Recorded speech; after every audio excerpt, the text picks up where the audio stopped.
Son las 10 de la noche de un domingo. Tienes el teléfono en la mano. Abres la app del banco casi sin pensarlo. Es un reflejo que repites desde hace años. El saldo aparece en pantalla. Es el número más alto que has visto en tu vida. Más de lo que tenías hace 6 meses. Más de lo que tenías hace un año. Cierras la app y no sientes nada. No hay alivio. No hay satisfacción. Hay una pregunta que se forma despacio, sin palabras exactas todavía. ¿Por qué, con todo esto, sigo sintiéndome igual? Llevas años haciendo lo correcto. Ahorras todos los meses. Evitas las deudas que puedes evitar. Pagas tus cuentas a tiempo. Eres exactamente el tipo de persona que los libros de finanzas personales describen como responsable. Y aún así, hay algo que no cierra. Esa sensación tiene un nombre. Y este video existe para dártelo. Lo que vas a escuchar en los próximos 20 minutos no es un consejo de ahorro. No es una lista de hábitos. Es una explicación de por qué la clase media latinoamericana hace todo bien y sigue sin acumular riqueza real. No porque sea irresponsable, sino porque fue entrenada desde niña para jugar un juego que nunca fue diseñado para hacerla rica. El número que cambia todo no es tu saldo actual, es otro número. Uno que el sistema prefiere que no conozcas. Lo vamos a ver juntos en unos minutos. Primero, hay que entender algo que casi nadie dice en voz alta. Ahorrar y acumular riqueza no son lo mismo. Parecen lo mismo. Durante décadas nos los presentaron como si fueran lo mismo. Ahorras, acumulas. Ahorras más, acumulas más. Lógico, simple, correcto. Excepto que no funciona así. Y la diferencia entre estas dos cosas es exactamente la brecha que separa a quien tiene dinero de quien parece tenerlo. Ahorrar es guardar una parte de lo que entra para no gastarlo hoy. Acumular riqueza es hacer que ese dinero guardado produzca más dinero sin que tú trabajes para eso. La clase media latinoamericana, en su gran mayoría, domina el primero. Nunca le enseñaron el segundo. Y el sistema bancario, el sistema pensional, el sistema educativo que heredamos, no tiene ningún incentivo para enseñarle la diferencia. Aquí está el número que mencioné al principio. Se llama índice de reemplazo pensional. Es el porcentaje de tu último salario que vas a recibir como pensión cuando te jubiles. En la mayoría de los sistemas pensionales de América Latina, ese índice para la clase media oscila entre el 30 y el 45%. 30 y 45%. Si hoy ganas $2.000 al mes, el sistema que llevas décadas financiando con tus aportes te va a entregar entre $600 y $900 cuando te retires. Menos de la mitad, con la misma inflación, con los mismos gastos de salud que aumentan cada año, con el mismo costo de vida que no se detiene. ¿Cuántas veces te explicaron esto con ese nivel de detalle cuando empezaste a trabajar? ¿Cuántas veces alguien te sentó y te dijo, el sistema al que estás aportando te va a devolver menos de la mitad?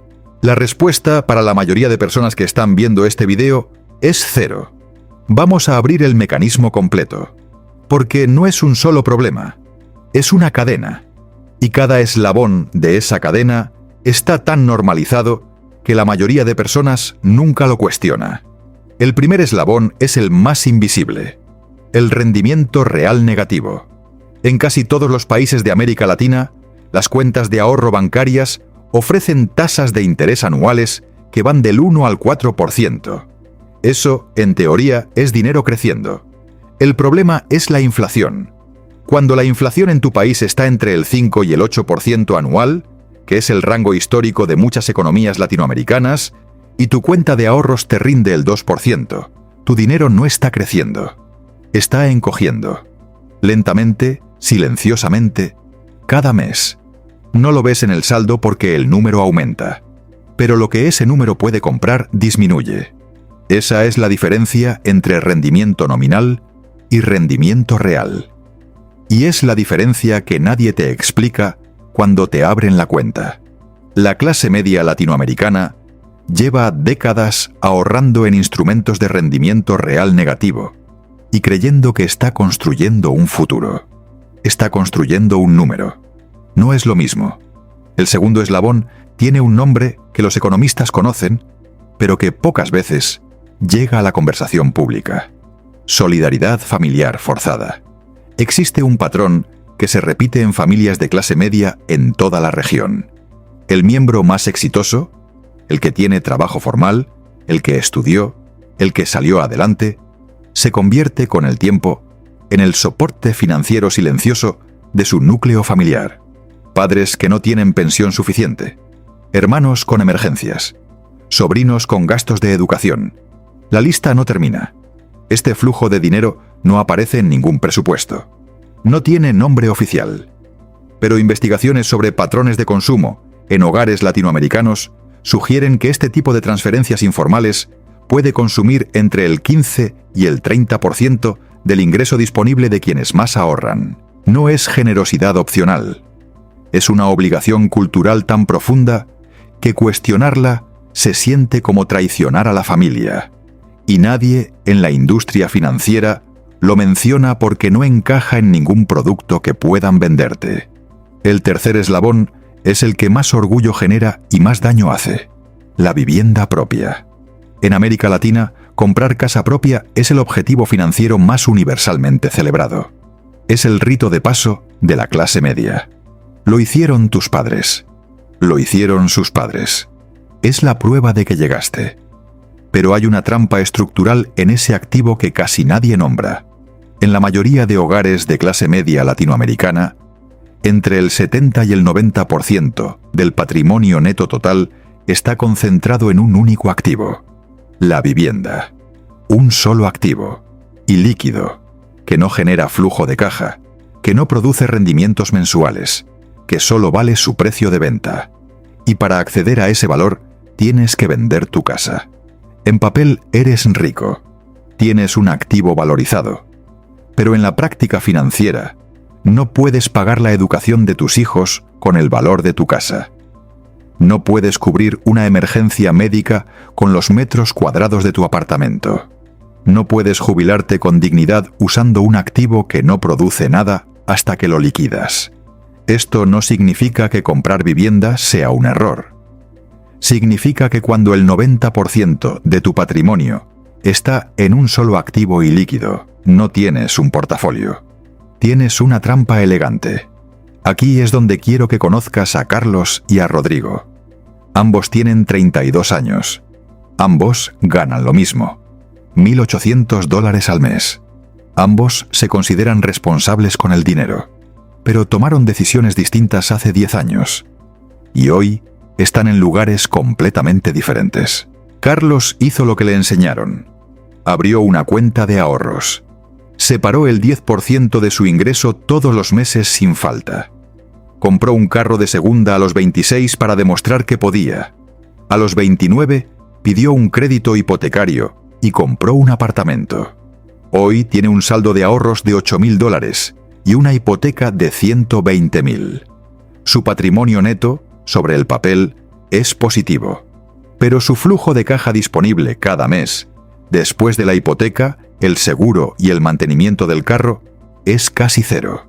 Carlos ahorra desde hace 10 años y está financieramente inmovilizado. Rodrigo tomó un camino diferente. Durante los primeros 3 años, vivió con menos de lo que ganaba de forma deliberada. No porque fuera tacaño, sino porque entendió algo que Carlos no: que el dinero que no se mueve no crece. A los 27, destinó $400 mensuales a un portafolio de fondos indexados. No tocó ese dinero. No lo mostró.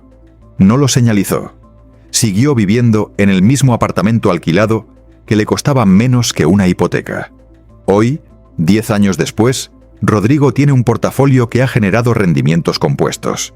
No tiene casa propia, pero tiene capital líquido, diversificado, que produce retornos sin que él trabaje para eso. Su flujo de caja pasivo existe. El de Carlos no. ¿Cuál de los dos tiene más riqueza real? La respuesta no es la que el sistema te entrenó para dar. Hay 2 eslabones más en esta cadena, y ambos son culturales, lo que los hace más difíciles de ver. El cuarto eslabón es la educación como inversión que empobrece. Las familias de clase media latinoamericana destinan una proporción enorme de su ingreso a educación privada.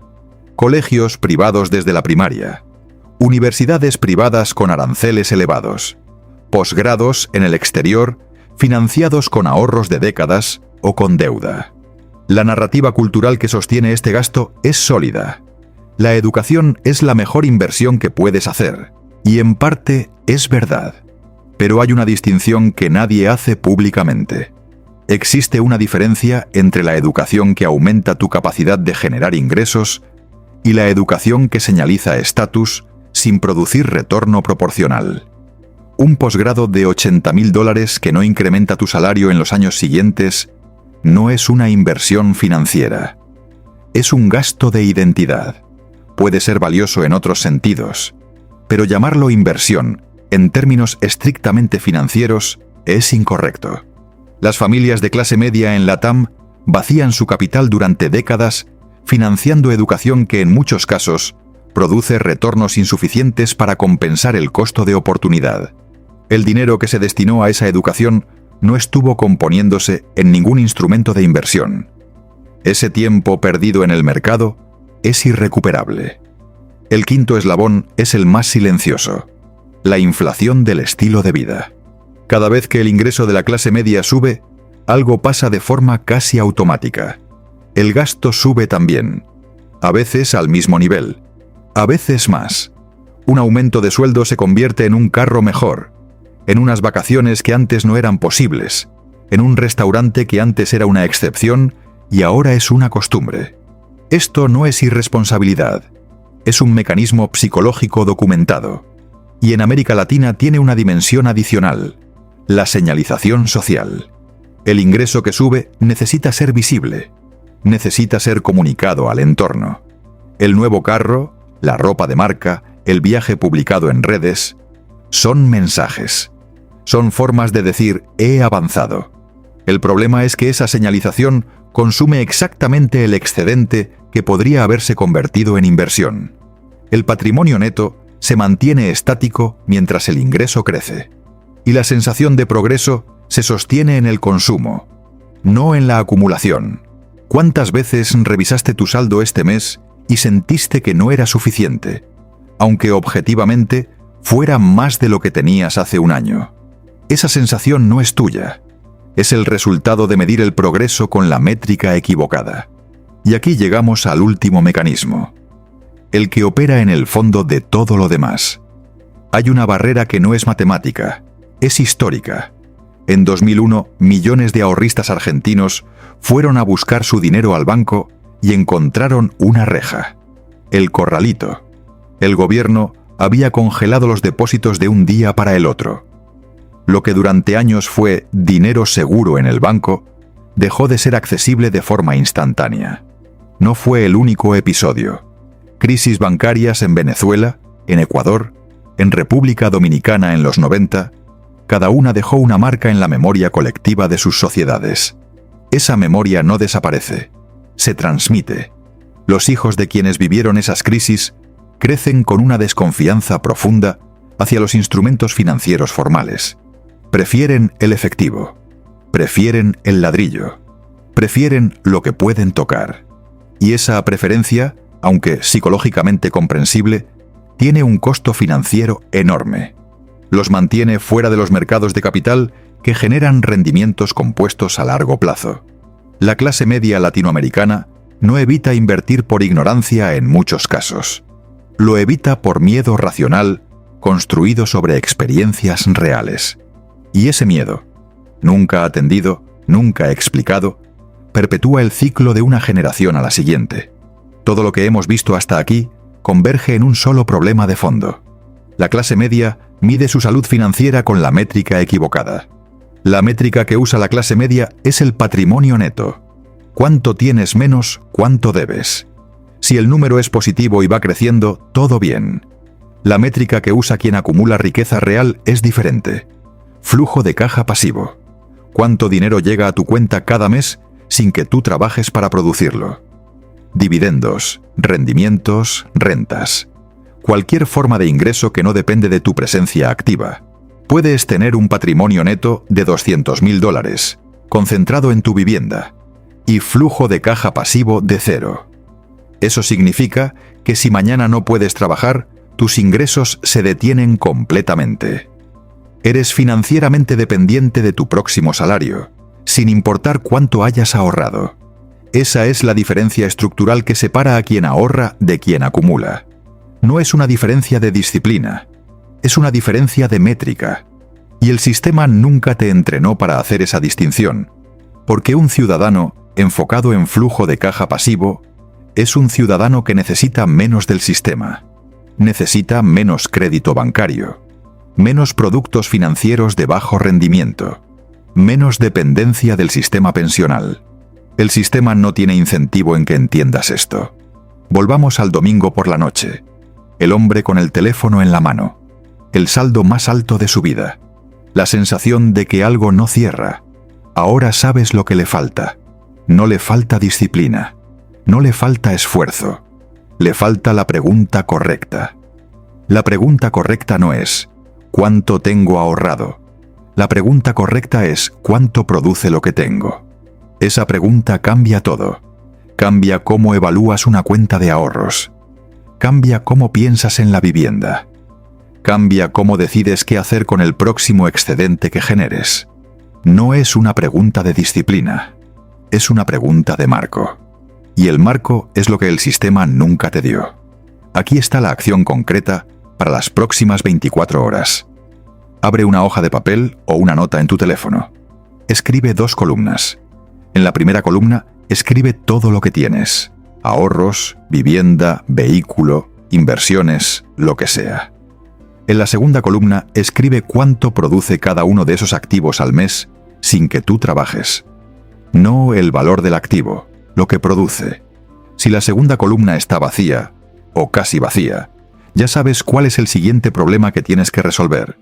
No porque seas irresponsable, sino porque nadie te había hecho esa pregunta antes. El juego no estaba diseñado para que ganaras, pero ahora conoces las reglas reales. Yo soy Robert. Hasta el próximo video.